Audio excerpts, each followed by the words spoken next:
Good morning बच्चों। अब हम डिस्कस करेंगे parallel plate capacitor filled with dielectric. मतलब जब दो प्लेट्स के बीच में एयर, फ्री स्पेस, वैक्यूम की जगह कोई इंसुलेटिंग सब्सटेंस आ जाए तब चीजों में क्या चेंज आता है। ओके, तो मेरे प्यारे बच्चों, इसको समझने के लिए लेट अस सपोज मेरे पास एक कंडक्टर है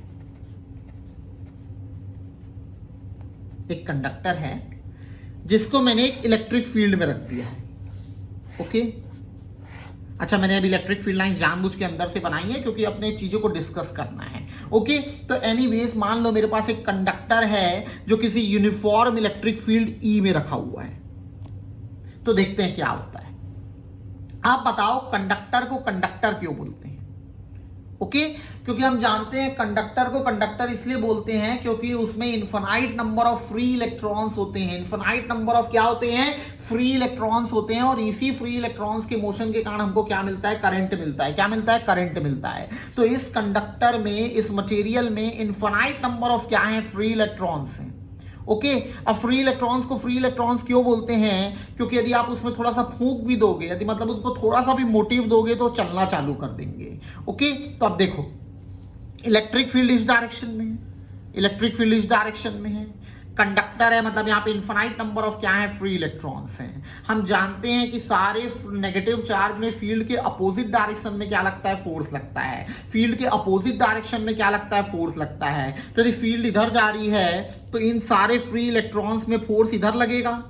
ओके, और ऐसे infinite number of free electrons हैं तो ये क्या होंगे? फील्ड के अपोजिट डायरेक्शन में भागने की कोशिश करेंगे, मतलब इधर आने की कोशिश करेंगे,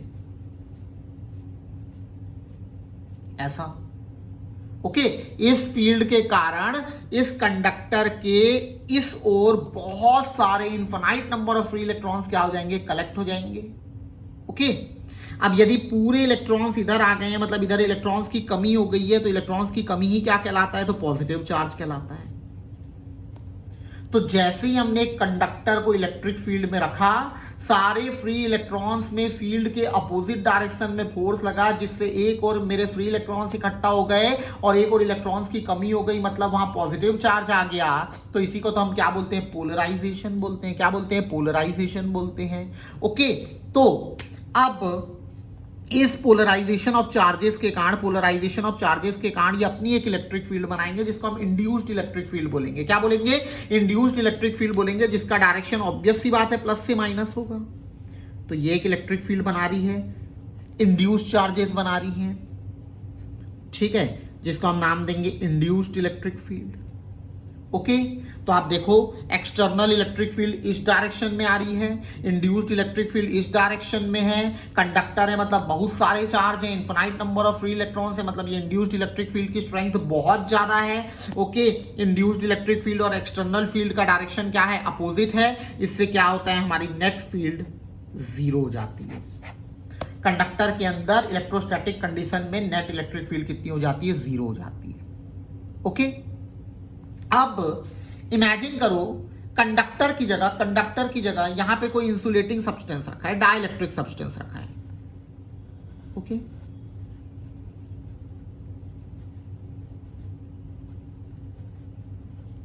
तो कंडक्टर में तो क्या था भैया? Infinite number of free electrons थे, infinite number of free electrons थे। इससे वो जो इंड्यूस्ड इलेक्ट्रिक फील्ड बना रहे थे वो बहुत स्ट्रांग थी, जिससे नेट इलेक्ट्रिक फील्ड कितनी हो गई थी? जीरो हो गई थी। नेट इलेक्ट्रिक फील्ड कितनी हो गई थी? जीरो हो गई थी। अब डाइलेक्ट्रिक मतलब इंसुलेटिंग सब्सटेंस में भैया कंडक्टर जैसी तो यहाँ इंड्यूस्ड इलेक्ट्रिक फील्ड बन नहीं सकती, क्योंकि उसके पास तो भैया फ्री इलेक्ट्रॉन बहुत कम संख्या में है। ओके, तो यहां पे जो इंड्यूस्ड इलेक्ट्रिक फील्ड बनेगी, वो वीक बनेगी। यहां पे इंड्यूस्ड इलेक्ट्रिक फील्ड जो बनेगी, ओके, वो इसके कंपैरेटिवली बहुत वीक होगी। बनेगी तो यहां पे भी, यहां पे इंड्यूस्ड इलेक्ट्रिक फील्ड बहुत स्ट्रांग होगी। ओके, इतनी स्ट्रांग होगी कि एक्सटर्नल फील्ड को पूरी तरीके से क्या कर देगी? न्यूट्रलाइज कर देगी। इंड्यूस्ड इलेक्ट्रिक फील्ड यहां पे भी बनेगी, बट ये बहुत वीक होगी as compare to your conductor. Okay, तो डाइलेक्ट्रिक के केस में जो नेट इलेक्ट्रिक फील्ड है वो कम हो जाती है, जीरो नहीं होती। कंडक्टर के केस में नेट इलेक्ट्रिक फील्ड जीरो हो जाती है और डाइइलेक्ट्रिक के केस में जो नेट इलेक्ट्रिक फील्ड है वो कम हो जाती है, okay, as compare to vacuum, okay, क्योंकि वैक्यूम में तो कुछ है ही नहीं जिससे इलेक्ट्रिक फील्ड इंड्यूस हो सके, तो वैक्यूम के कंपैरेटिवली नेट इलेक्ट्रिक फील्ड यहाँ पे क्या हो जाती है, कम हो जाती है, बट जीरो नहीं होती है। इस चीज को याद रखना बच्चों, ओके। तो मैं लिख देता हूं, इन presence of a dielectric, comma, external electric field, external नहीं बोलना चाहिए, net electric field, net electric field is reduced. This is because of an induced electric field directed opposite to external electric field, okay. तो dielectric के presence में जो net electric field है वो क्या हो जाएगी, रिड्यूस हो जाएगी। इसका कारण क्या है कि भैया चार्जेस के पोलराइजेशन के कारण एक इंड्यूस्ड इलेक्ट्रिक फील्ड बनती है जिसका डायरेक्शन नेट इलेक्ट्रिक फील्ड के अपोजिट होता है। कंडक्टर में ये जो इंड्यूस्ड इलेक्ट्रिक फील्ड होती है बहुत स्ट्रांग होती है जिससे नेट फील्ड जीरो हो जाती है। डाइइलेक्ट्रिक के केस में ऑब्वियस सी बात है उसकी जो इंड्यूस्ड इलेक्ट्रिक फील्ड होगी वो बहुत वीक होगी जिससे एक्सटर्नल फील्ड नेट फील्ड कम तो हो जाएगी बट जीरो नहीं होगी, ओके। तो हम लोग पढ़ चुके हैं कि यदि E रिप्रेजेंट कर रहा है electric field in presence of dielectric, then it must be given by E naught upon K, जहां पे E naught क्या है, electric field when separated in vacuum, okay, और K क्या है, तो dielectric constant। तो ये बहुत इंपॉर्टेंट रिलेशन है। तो याद रखना डाइइलेक्ट्रिक के प्रेजेंस में जो आपकी इलेक्ट्रिक फील्ड है वो क्या हो जाती है, कम हो जाती है। तो जो पैरामीटर हमने पैरेलल प्लेट कैपेसिटर में निकाले थे, okay, in presence of vacuum, अब उन्हीं चीजों को मैं वापस निकालूंगा in presence of a dielectric. और यहां पे बैटरी डिसकनेक्टेड है क्योंकि मैं बाद में बैटरी कनेक्ट भी करूंगा, ओके। तो एनीवेज, पहला, electric field between parallel plate capacitor, electric field between plates of parallel plate capacitor in dielectric. तो अभी हमने देखा फॉर्मूला क्या होता है, तो भैया E, इसको E से रिप्रेजेंट कर रहा हूं, इसका फॉर्मूला होता है E not upon K। E not का फॉर्मूला आपको याद होना चाहिए जो आया था Q upon A epsilon naught, okay, और पहले से यहां क्या है, K। तो ये पहला डब्बा नीट में, मेंस में, बोर्ड में डायरेक्टली क्वेश्चन आता है, ओके, कि यदि डाइइलेक्ट्रिक भर दें हम किसी क्या बोलते हैं पैरेलल प्लेट कैपेसिटर के बीच में तो इलेक्ट्रिक फील्ड क्या होगी, तो याद रखना इलेक्ट्रिक फील्ड कम हो जाती है। इलेक्ट्रिक फील्ड क्या हो जाती है, कम हो जाती है by factor K, provided battery आपकी क्या हो, डिसकनेक्टेड हो। मतलब आपने एक बार कैपेसिटर को चार्ज कर दिया है, उसके बाद बैटरी को निकाल दी है। बाद में मैं डिस्कस करूंगा जब बैटरी कनेक्टेड रहे तब क्या होता है, ओके। तो बैटरी डिसकनेक्टेड के केस में मैं लिख भी देता हूं ताकि आप भूलना मत, बैटरी डिसकनेक्टेड के केस में, ओके, जो इलेक्ट्रिक फील्ड है इन प्रेजेंस ऑफ डाइइलेक्ट्रिक वो क्या हो जाती है, कम हो जाती है, it is reduced by factor K। Second, potential difference between plates of a parallel plate capacitor, again battery disconnected, okay.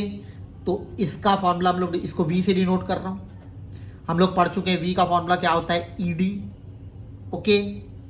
E की वैल्यू अभी आप निकाले हो जो कितनी आई थी, Q upon A epsilon naught into K, और साथ में क्या जुड़ जाएगा, D।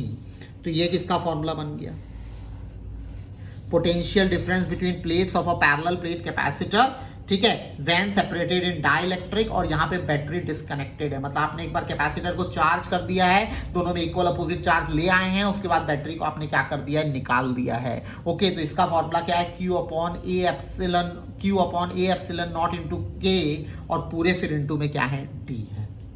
ठीक है, अच्छा, अब आप यहीं से एक चीज और देख सकते हो, V इक्वल टू क्या है, E इंटू डी, तो E की जगह भी मैंने बताया था आप क्या लिख सकते हो, E नॉट बाई के इंटू डी। ओके, अब E नॉट इंटू डी क्या हो जाएगा, V नॉट बाय के पहले से है, तो ये भी पूछता है अलग से नीट में, ओके, या मेंस में, कि यदि हम क्या करेंगे, पैरेलल प्लेट कैपेसिटर के बीच में डाइलेक्ट्रिक ले आएंगे और बैटरी डिस्कनेक्टेड है, तो पोटेंशियल डिफरेंस में क्या चेंज आता है, तो पोटेंशियल डिफरेंस भी वैक्यूम के कंपैरेटिवली क्या हो जाता है, कम हो जाता है। क्या हो जाता है, कम हो जाता है। तीसरा, ठीक है, फिर यदि आ गया भैया, अभी हमने देखा V का फॉर्मूला क्या था, Q upon A epsilon naught into k into d. ठीक है, इसको रीअरेंज कर लेते हैं, तो Q by V equal to क्या हो जाएगा, A epsilon naught by d into k. अभी मैंने आपको बताया था Q बाई V को हम लोग क्या बोलते हैं, कैपेसिटेंस बोलते हैं। क्या बोलते हैं, कैपेसिटेंस।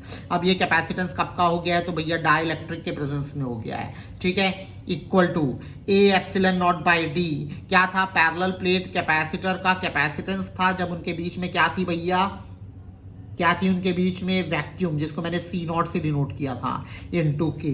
तो ये सी का फॉर्मूला बन गया इन प्रेजेंस ऑफ डाइलेक्ट्रिक, जो किसके बराबर है, सी नॉट इंटू के के बराबर है। किसके बराबर है, सी नॉट इंटू के के बराबर है। और साफ साफ दिख रहा है कि डाइलेक्ट्रिक के प्रेजेंस में कैपेसिटेंस बढ़ गया है। क्या हो गया है, बढ़ गया है। ओके, तो इलेक्ट्रिक फील्ड कम हो गई है, पोटेंशियल डिफरेंस कम हो गया है, कैपेसिटेंस बढ़ गया है। ओके, जब बैटरी क्या है, डिस्कनेक्टेड है। बाद में हम लोग बैटरी कनेक्टेड का भी क्या करेंगे, डेरिवेशन करेंगे। ओके, तो इससे कई बार डायरेक्ट फॉर्मूला पूछता है, कई बार सीधे सीधे न्यूमेरिकल पूछता है, कई बार effect of insertion of dielectric पूछता है। तो आपको ये पता होना चाहिए। बल्कि आप क्या करना, ऐसे लिखा करो, इलेक्ट्रिक फील्ड कब की, तो भैया वैक्यूम की। ओके, फिर इलेक्ट्रिक फील्ड कब की, डाइलेक्ट्रिक की। और कब, बैटरी जब क्या हो जाए, डिस्कनेक्टेड हो जाए। ओके, तो वैक्यूम की इलेक्ट्रिक फील्ड क्या थी, तो Q by A epsilon not.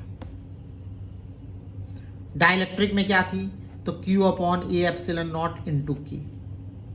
ठीक है, और यहां लिख भी लेना, रिड्यूस्ड बाय अ फैक्टर के, मतलब वैक्यूम के कंपैरेटिवली वो क्या हो गई है, कम हो गई है। ठीक है, जैसे मैंने इलेक्ट्रिक फील्ड का लिखा, आप पोटेंशियल का भी निकला, पोटेंशियल डिफरेंस का भी लिख सकते हो और कैपेसिटेंस का भी लिख सकते हो।